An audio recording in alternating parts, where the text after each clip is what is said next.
The broadcast is now starting. All attendees are in listen-only mode. Welcome, everyone. Thank you for joining us on our next series of webinars, Quality Management in the Real World. This is part 2 of that series. We're joined by Nick Matrakos today, who will talk about supplier records. Before we get into that, I want to just say a couple of quick words on housekeeping. I'm David Isaacson, Senior Director of Product Marketing at ETQ. And as I said, I want to welcome you, especially in these challenging times. Maybe take 30 minutes out of your day and focus in on what we're all here trying to accomplish. And we do appreciate your attendance today. We are going to be taking questions and answers. And what I want to just mention is that in the GoToWebinar box in the upper right-hand corner, you can ask your questions and we will try to get to them. We are going to keep this webinar to 30 minutes today. Any questions we are unable to get to, we will certainly follow up with you after the webinar. In addition, for this webinar, we did ask that people submit questions ahead of time, and we have a few that we will handle that were submitted by some of the attendees before they even made it to the webinar. So we will be recording this webinar as well. It is being recorded right now, and we will send that to everyone who registered. And in addition to the Q&A, there will be a short survey at the end of the webinar that we would like you to take. Before I turn it over to Nick, I'm just going to take 1 minute to introduce everybody to ETQ. We provide quality management systems. We've been in the quality business for over 25 years, have extensive experience solving quality management problems. We have a team right now, a remote workforce of over 300 employees who are all focused on quality. We spend every day thinking about this, and we're spending a lot of time on Zoom and webinars talking to each other to make sure that we are still solving the needs of our customers. And we do that across multiple industries, whether that's manufacturing, life sciences, food and beverage, electronics, automotive, aerospace, and so forth. We have customers across the board using QMS systems that are solving their day-to-day quality issues. And now more than ever, being able to work remotely and have access to those systems has proven to be very, very valuable for those customers. And our belief is that we provide our customers with a strong competitive advantage because it allows our customers to take a differentiated and agile approach to quality management, whether, again, in these challenging times, having to work remotely, being able to get access to all the necessary information without being in a single office, being able to manage quality around the world, that is available to our users at this time. And now I'm going to turn it over to Nick, and Nick Matrakos. He is a solutions engineer for ETQ, and he's also a certified auditor and has been in quality management for a number of years. So Nick, over to you. Thanks, David. I appreciate the introduction. It's exciting to do the second part of this little 3-part series on supplier quality. I believe I went over this in the first webinar, but just a little bit about my background. I'm a biomedical engineer by training, have been working in quality and regulatory for about the past 10 years, have been using Reliance as an end user at 2 different biotech startups, and am also a certified lead auditor for 1345 and the 9001 standards. Prior to coming to ETQ, did a number of consulting opportunities, working with companies to help create their quality management systems, as well as acted as a contract auditor for supplier and internal audit. So I'm excited to talk a little bit about the topic of supplier records. It can sometimes feel like the forgotten part of the supplier management process, but as we know from the kind of classic quality mantra, say what you do what you say, prove it and improve it. Those records are super important to that prove it phase. So we're going to talk a little bit about that in today's little webinar. So at the end of the webinar, I'm hoping that you're going to come away with the ability to identify some of those critical records for supplier quality management, Hope that you understand how a software platform could be used to organize those records and make them sync up with your qualification process, and connected with that as well, how you can set up e-routing for supplier approval so that it's not a manual process or a process that's dictated by a paper form. So I think it goes without saying, we need to start off by sort of establishing what are the important things that supplier quality management does, and why do we even manage the quality of suppliers? It might be something that's obvious, but let's enumerate some of those reasons. The first is that it's going to primarily help you establish confidence that the right products or services can be received by your company reliably. A lot of people say that they can deliver a product reliably, but if you don't establish that the systems and processes that they have in place support that, it's really taking a huge gamble. The second thing that supplier quality management really does is it helps you to track changes in development of supplier relationships over time. There are some supplier changes that you might be notified of and some that you might not be notified of. So having that life cycle process is really important to establishing just your entire relationship with the supplier.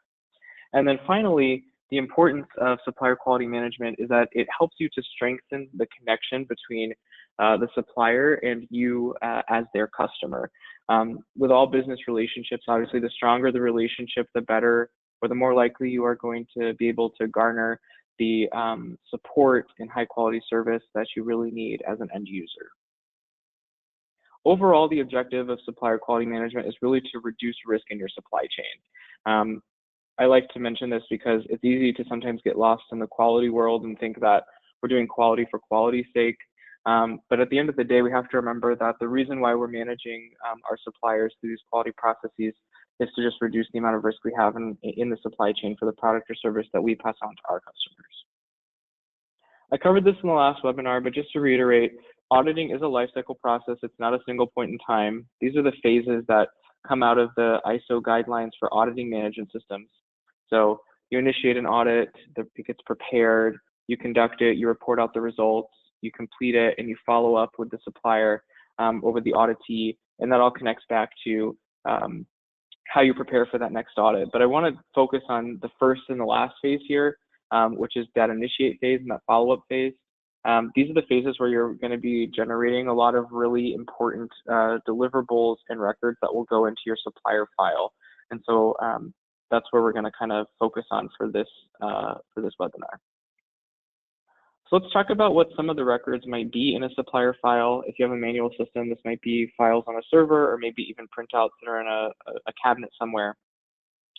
The first one is quality agreements. These are specific contractual agreements that might be signed at the beginning of a relationship or when the business organization of a supplier changes. So if the supplier gets acquired, you might renegotiate the quality agreement with the new parent company. These quality agreements are generally not put in place for every single supplier that you have, but only your most critical suppliers. The second type of record you might find in a supplier file are questionnaires. These are questionnaires that would kind of look at the overall state of the quality management system of the supplier or vendor, maybe ask questions about their business, their locations, their organization. And those are generally updated at some set frequency, so annually or every 2 years. Sometimes this is connected with your company's risk management procedures, so you might have it update more frequently for higher risk suppliers than lower risk suppliers. The third type of record might be sample product specification sheets.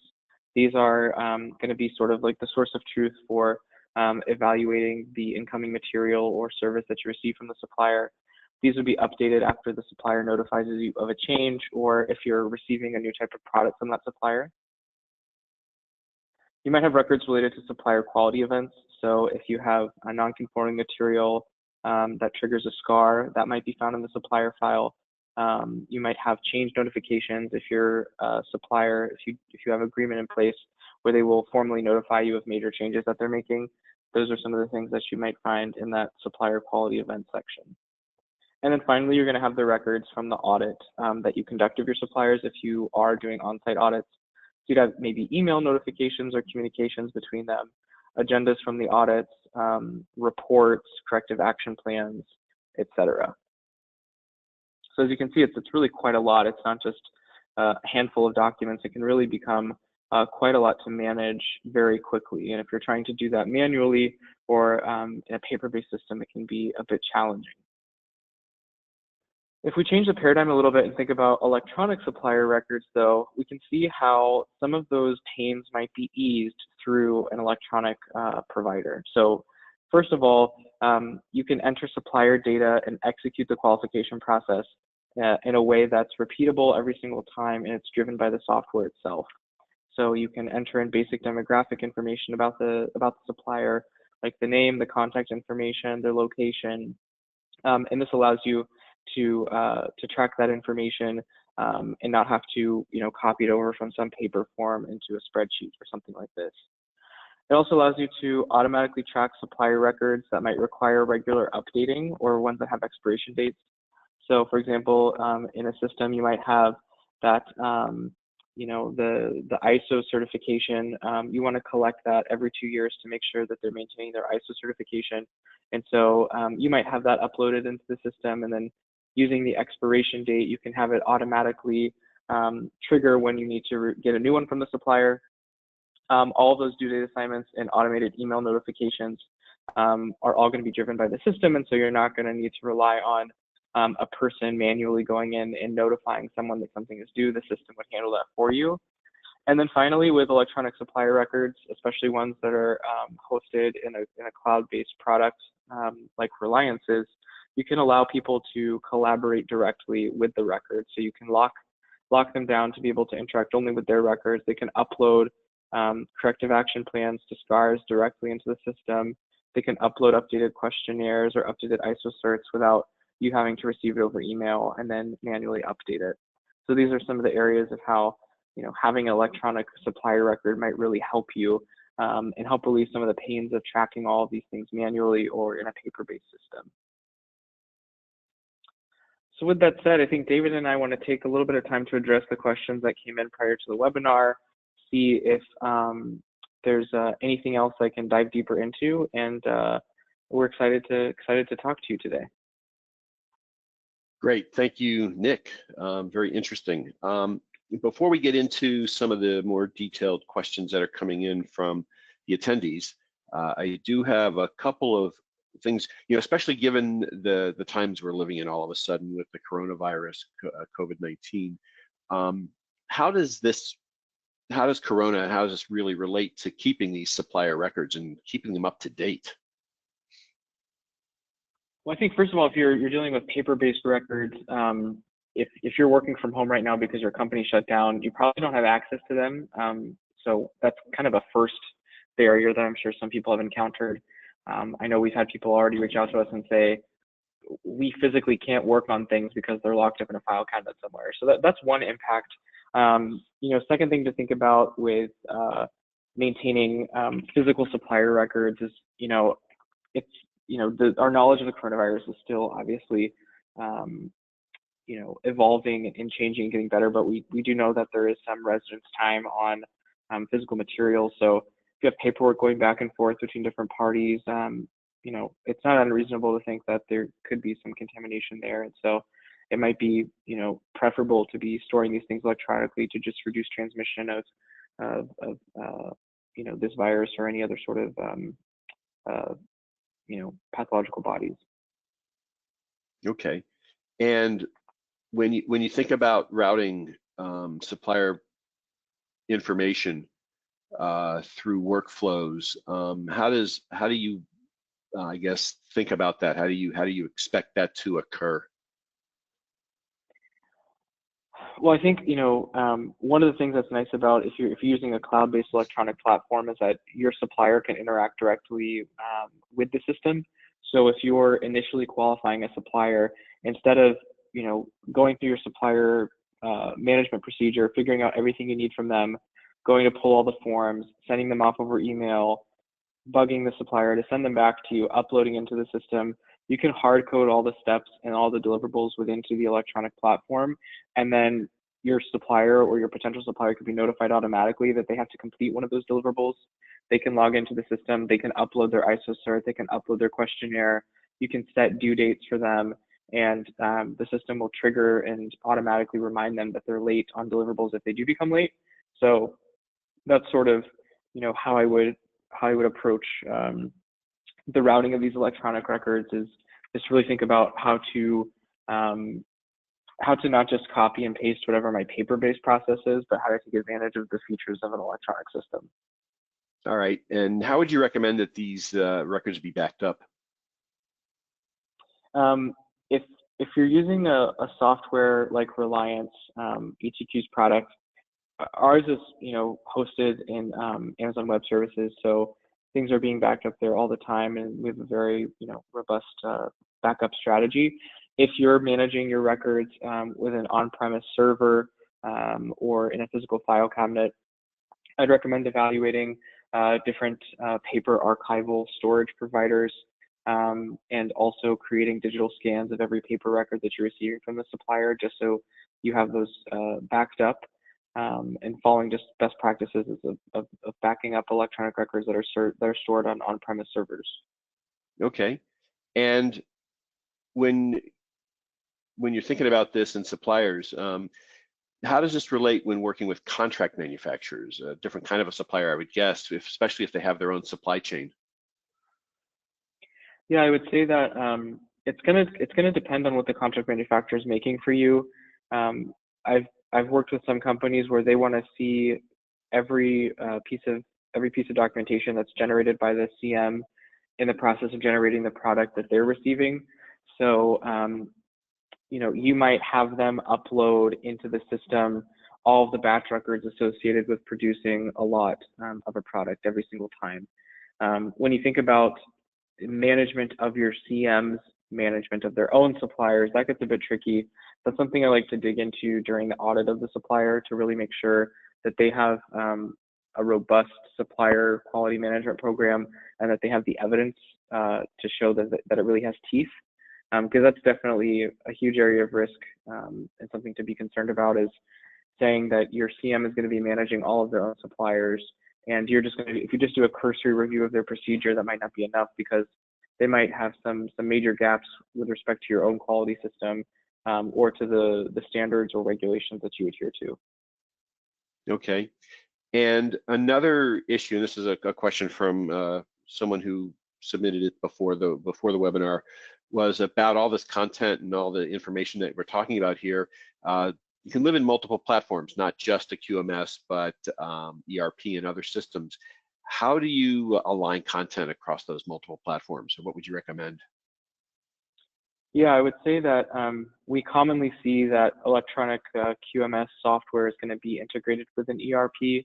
And so one of the things that we suggest is that you really look at what data you're collecting already in your ERP system and figuring out what can be complemented by implementing a tool like Reliance. So if you want to, for example, have your purchasing group be able to create a new supplier in your ERP system, and that automatically creates a new qualification activity within the QMS, that's definitely something that we would recommend setting up, so that essentially your quality group is being triggered when they need to evaluate this new supplier that purchasing would like to onboard, and then go through the steps of bringing them onto your company's ASL. So that's one integration I would suggest. Making sure that you're not duplicating work and you're not trying to track the same thing in both systems is very important. That's why when you do build integrations, you want to make sure that the integration between the ERP and whichever electronic QMS provider that you're using, making sure that they're strong in integration so that you have high confidence that the data being sent back and forth between the ERP and your QMS is correct. Okay. Now I have a question that was submitted before the webinar and also a follow-on that came from Tiffany. This is around the difference of requirements between ISO 13485 and MD-SAP, and then Tiffany adds on, are you seeing a shift in what records are even expected because of MD-SAP style of audit? So yeah, so I think there's definitely still some confusion around how MD-SAP impacts the supplier qualification process.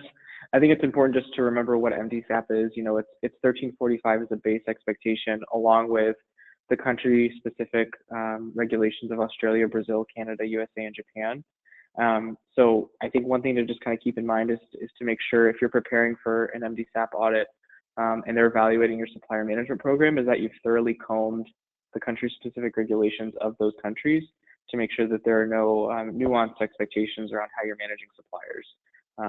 I hope that answered Tiffany's question, but hopefully there are not too many major differences there. But I think just doing a thorough gap assessment to see if there's anything within those country-specific regulations that are very nuanced that you might not be doing already.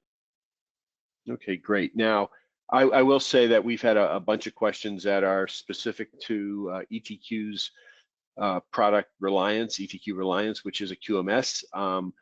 We are planning in one of these future webinars to go into much more detail on Reliance and give a demo. I know a lot of people have asked for that. We will get back to a number of you who had specific questions on how Reliance works. I do want to ask one question. There was something about supplier records and risk register and capturing information. Can you talk a little bit about how you would see that working, Nick? In general, what I've done with supplier quality programs that I've built is I'll have it tightly connected to the risk management policy that we have. And so we'll have basically a way to evaluate the risk of the supplier from a business perspective, and then the risk of the material that we're getting. And then using those two inputs, that will determine which records we need to collect and track from the supplier. So the highest risk suppliers and highest risk material or service providers, with them, we're probably going to want a quality agreement. We're going to want to have an on-site audit at least annually. We're going to want to have a really strong connection there. And then for suppliers that are lower risk or ones that supply lower risk materials, we might not require a full-blown quality agreement. We might only require on-site audits every 2 to 3 years, or some other trigger. So that's kind of how I would connect, or how I have connected risk to this idea of which records we're collecting and tracking. Okay. And here's an industry-specific one. Sounds like life sciences from Tara. It's part of supplier records in our industry is allergens, GMO status, manufacturing flow charts. Have you seen that managed effectively in a QMS? Definitely.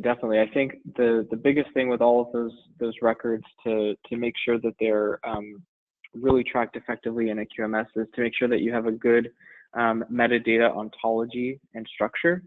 So it's very easy to scan and upload something into a system.